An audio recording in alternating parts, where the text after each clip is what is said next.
The records don't say much about her. Marie Josephine Ruponer was born in 1889 in Missouri, the daughter of Swiss immigrants.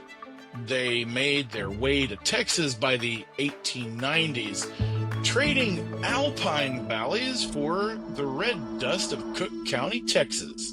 Marie was one of the middle daughters, raised in a home where German was likely spoken more often than English, and where work came before sentiment. By her early 20s, Marie had lost her mother. By her mid-20s, she met a man who made promises he would later break.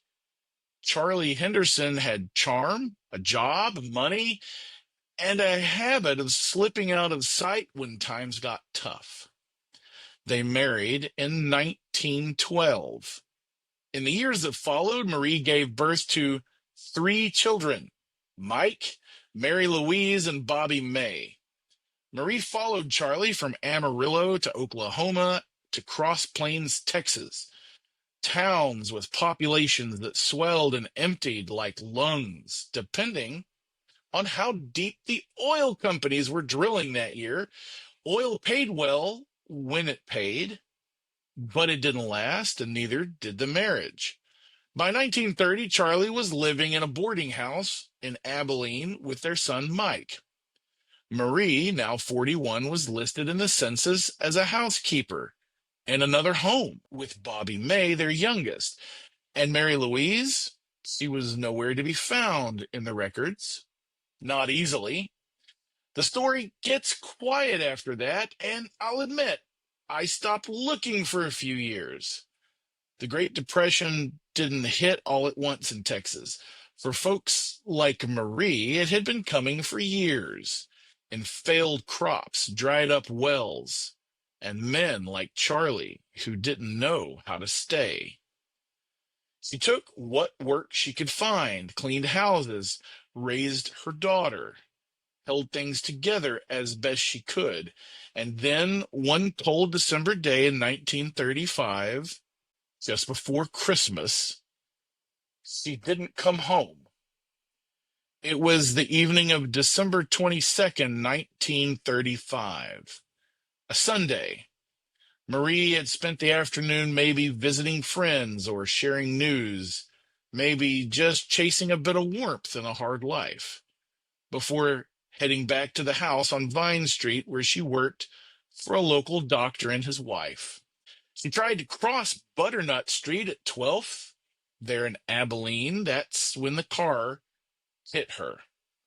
The driver, a man named Dan Morris, and his wife were on their way home, heading south on Butternut.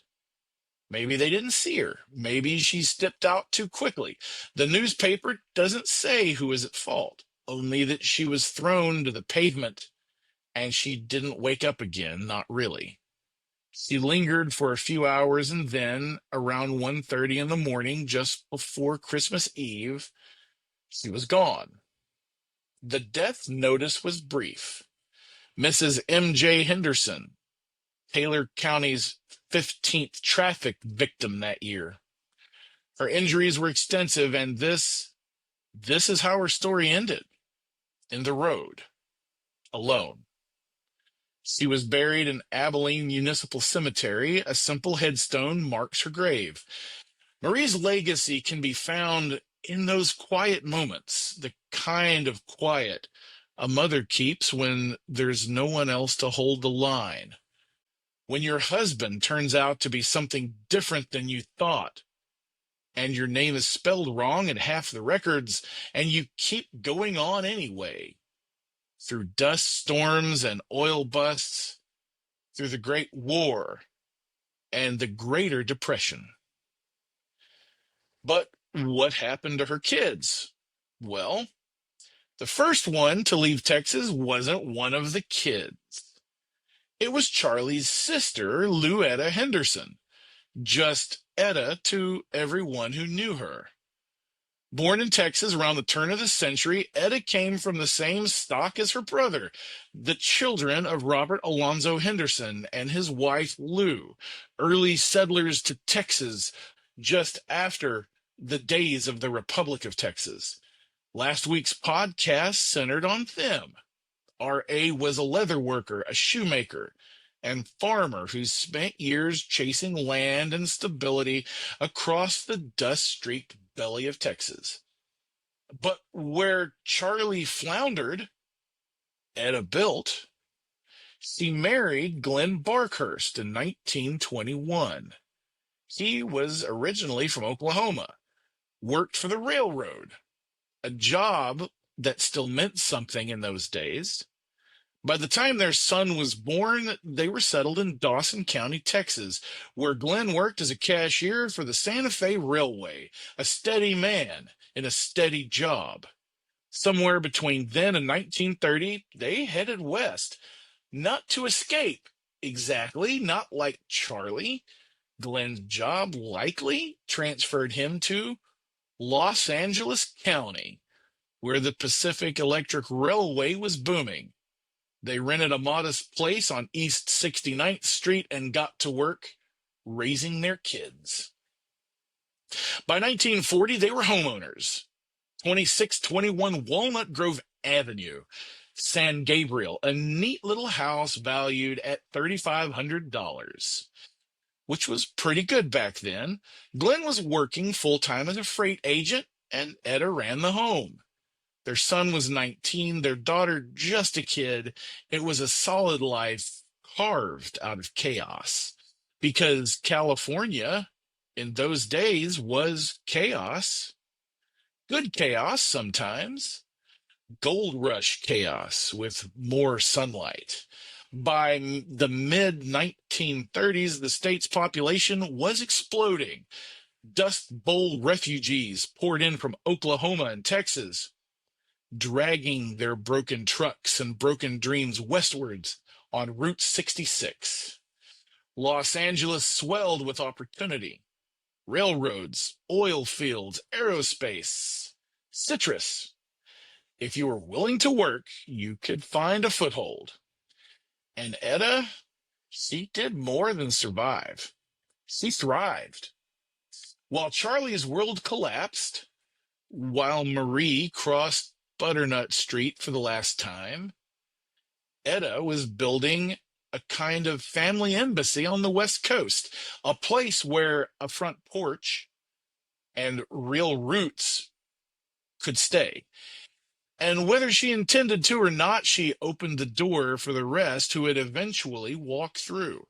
First, it was Mary Louise, then Bobby May, Charlie's daughters, a quiet, trickling exodus out of Texas into something new. Etta didn't vanish like her brother. She just outlived everyone.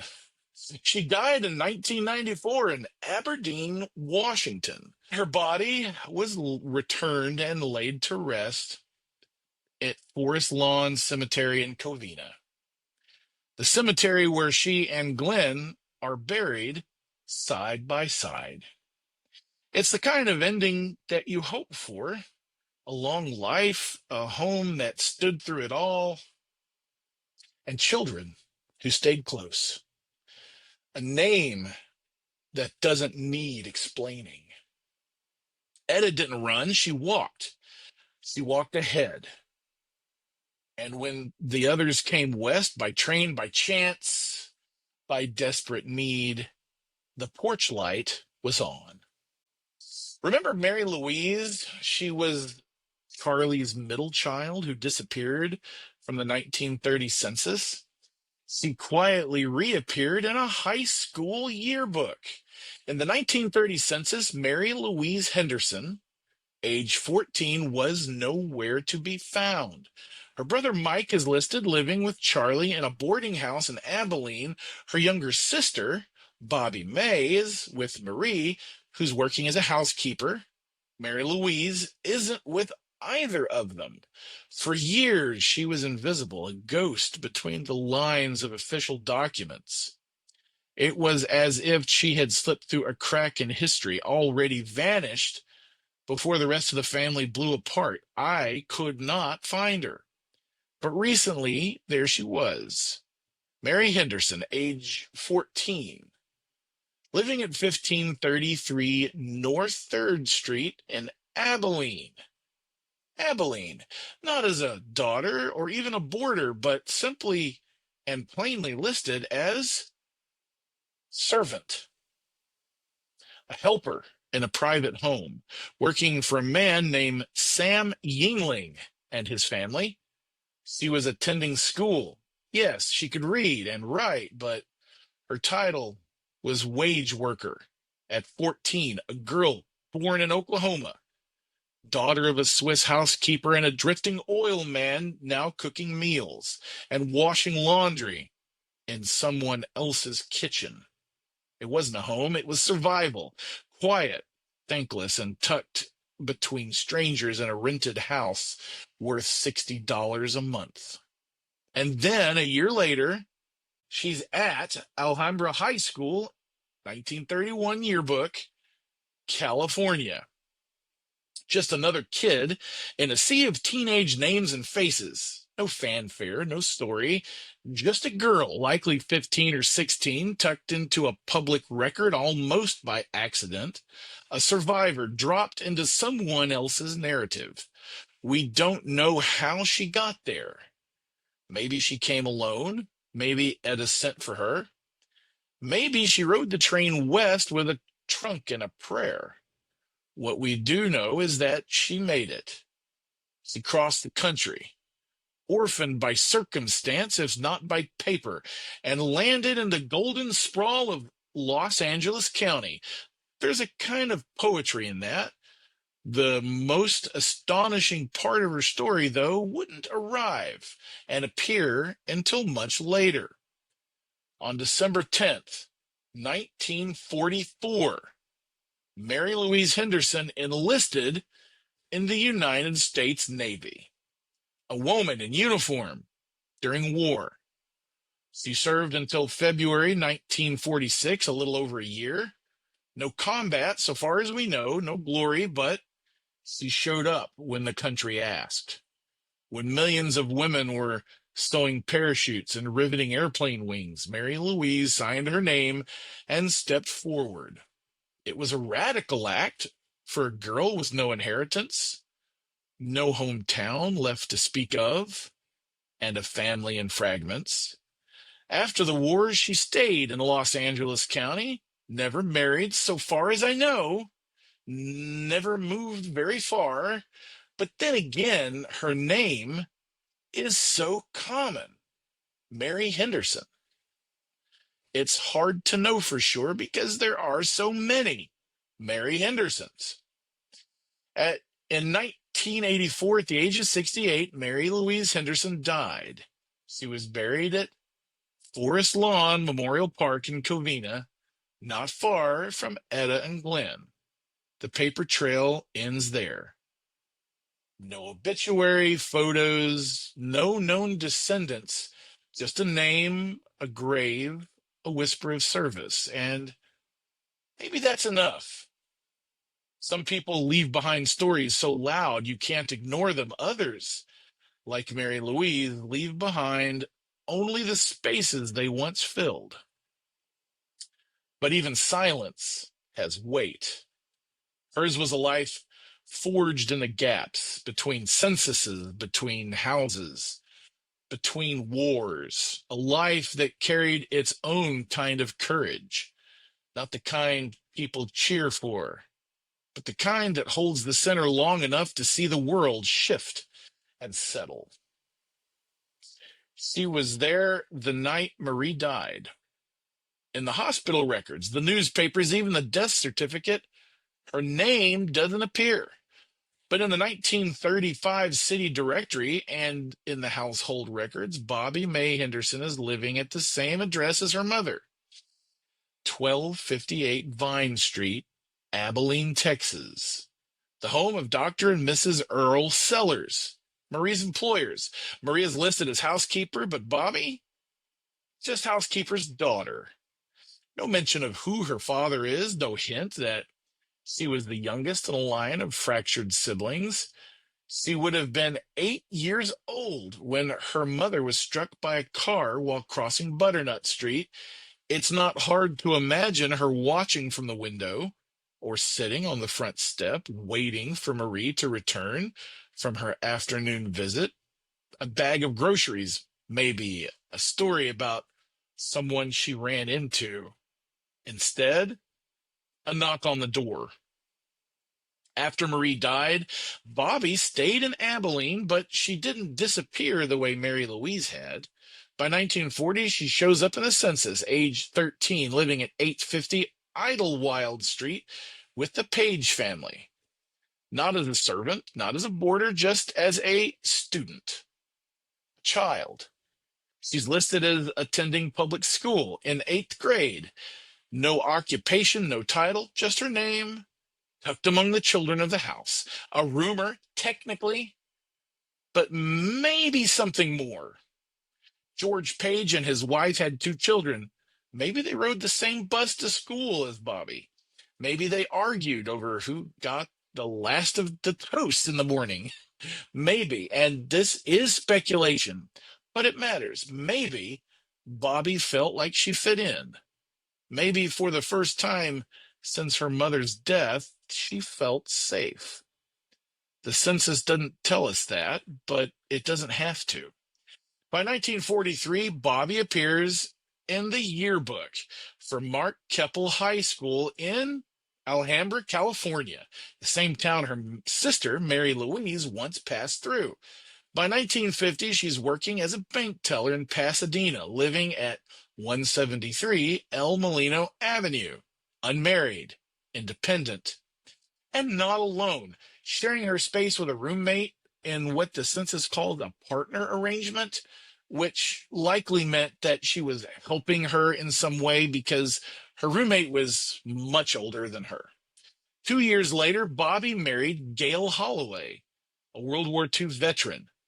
She stayed put. She lived the rest of her life in Los Angeles County. She died in Temple City in 2016 at age 89 and was buried in Forest Lawn Memorial Park in Covina, likely just a few plots away from Mary Louise and not far from Etta and Glenn. You see, these 3 women, this story has touched me. Daughters of abandonment, war and dust, somehow ended up in the same place. They lived near each other and they stayed. They were close enough to meet for holidays, Thanksgiving, dinner, weddings, birthdays, to babysit, to talk about nothing over coffee. There are no family photos that I've found to prove it, but their addresses line up like constellations.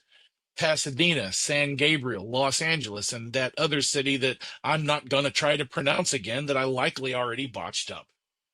And when the time came, they chose the same patch of earth to be buried in. That doesn't happen by accident. Maybe they didn't talk about Charlie.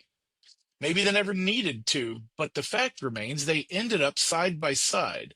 They chose each other in death, if not always in life, and that choice is its own kind of triumph. We could all take a lesson from these women. In the end, the things we chase, cars, money, gadgets, designer clothes, folks, they're just that, things, temporary. Today's Christmas presents are tomorrow's garbage, replaceable. What endures are the people we love, the relationships we nurture, the quiet bonds that outlast all the noise. No eulogy ever celebrates more time spent at the office, and no one on their deathbed ever asks for their credit card. He was the firstborn, Mike Newman Henderson, born in Amarillo, Texas in 1913. Back then, when Charlie was still trying to be a husband and not yet a ghost. In 1930, Mike shows up in the census living with his father in Abilene. 16 years old, a student. His mother, Marie, is across town working as a housekeeper. His sisters are scattered. It's a fragile arrangement, a family held together not by love, but by proximity and paperwork. But here's what makes this moment matter. For a short, flickering stretch of time, they were all in Abilene. Mike on one side of town with Charlie, Mary Louise listed as a domestic servant, and Bobby May living with Marie, listed simply as housekeeper's daughter. 3 children, 2 estranged parents, one city.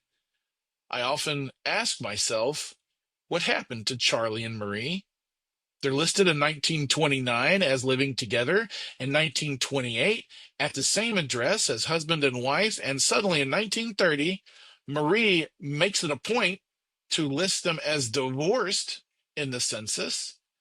It's a sort of declaration. They may not have sat down to dinner together, this family, living in separate places. They may not have spoken more than a handful of words. We don't know.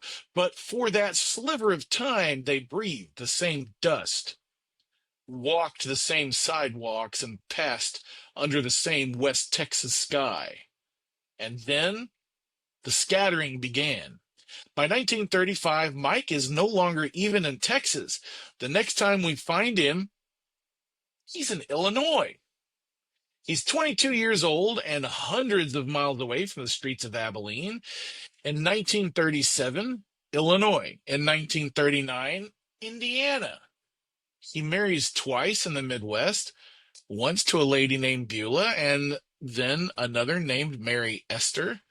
With his second wife, he has a son in 1949, while his sisters cluster in California, Pasadena, San Gabriel, and that other town I'm not going to try to pronounce.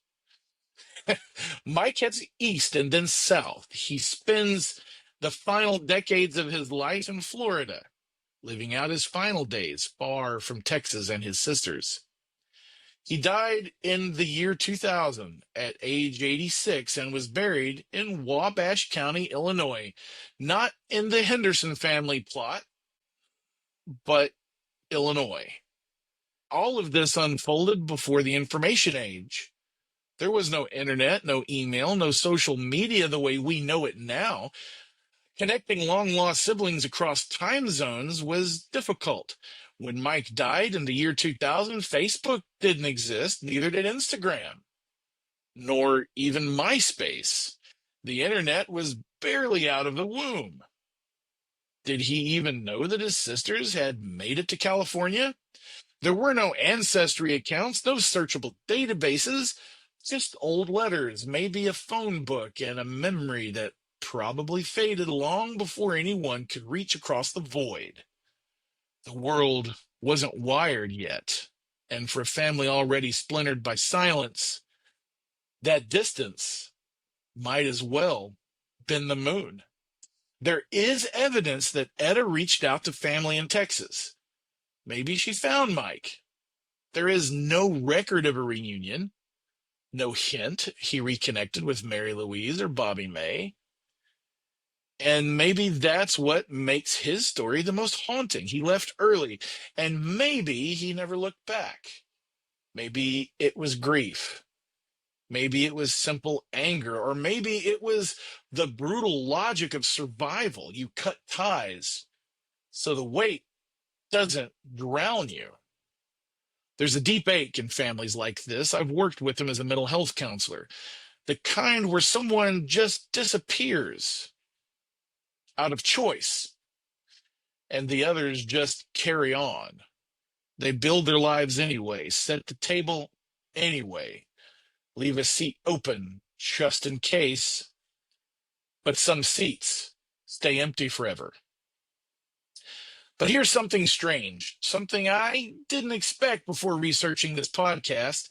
When Mike left Texas, he first headed north to Illinois, Moline to be exact. A small river town along the Mississippi, part of the Quad Cities, rail yards, factory whistles, the kind of place people went when they needed work and privacy. He was just one more man trying to start over. But here's the thing. That's where my mother's family is from. Same street, same river, maybe the same diner, the same hardware store, the same neighborhood full of immigrant names and second chances. It's probably nothing, a coincidence, but it feels like more. Like the past isn't done talking. Like these scattered branches so far apart for so long were always bending back towards me, even when I didn't notice. They didn't grow up together, but they did grow old together. And in the end, they're buried within shouting distance of each other. Etta, Mary Louise, Bobby May, all resting at Forest Lawn Memorial Park in Covina, California. It's not the kind of cemetery that hides. Forest Lawn and Covina Hills is expansive, manicured, and carefully staged. A place where grief is softened by landscaping and memory is measured in quiet views and low clipped markers. No Gothic spires, no cracked stones, just open sky and sloping lawns meant to ease the weight of permanence. While it may not host the headlines or the celebrity burials of its more famous cousins in Glendale or Hollywood Hills, it carries its own quiet reverence, a sense of intention. People are buried here on purpose. You don't just end up in Covina Hills, you choose it. And in choosing it, you say something. And that's what draws the line between these women and the man they lost. Charlie died in 1963. Yeah, I've got a death certificate. He died violently. It made headlines. It made the news. He was buried in Post, Texas under dry dirt and open sky, with few to mourn or mark the spot. None of his daughters came for him, so far as we know. No one brought his ashes west. That silence says plenty. But their reunion wasn't for him. It was despite him. It was for the women who stayed, the ones who circled back to each other, who maybe celebrated holidays in tight California kitchens, who lived blocks apart and laid roots so deep that it was enough to cross into memory. The cemetery doesn't tell us how they loved each other. It doesn't have to. The story's already there. And the fact that after everything, they chose to be close. But not everyone came home. Charlie Henderson, their father, my great-grandfather, is buried far from here in Post, Texas, alone, far from California, and far from his son. How he ended up there? Well, the story of his violent death is the story for another podcast. That's coming in the future. And so is the unraveling of a bigger mystery, how I came to know that bachelor Charlie living with his father in one town, remember that? And gambler Charlie living with Henrietta in another town in the 1900 census. I know they were one and the same, and how I proved that this man, slippery, scattered, and half invisible in the record, is kin to me. That story too is coming in a future podcast. Thanks for watching and listening. I'm Irv Lindsay. This is Finding Grandpa Charlie. If you like this podcast, please like, subscribe, share it with friends and family that might like a story like this that's half family mystery, half true crime, and a little bit sad at times. I appreciate you listening, and I'll see you in the next podcast.